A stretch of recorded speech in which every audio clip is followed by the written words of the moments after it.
zan sanya ƙarfi zan ƙara ƙaimi wajen kulaki. Na sa tunani kuma kike so ni zana baki. Ko rijiya za ki je ki faɗa ni zani samu ki. Saboda kunya da martabar ki nake kula ki.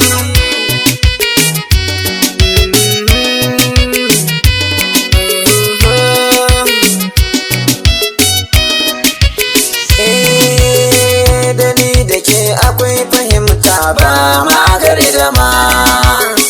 Da kin faɗa ko ni na faɗa tun an gama. Dukkanin kalaman da zaki man da kwai hikima. Bako na kirki idan ya zo fari zai sallama.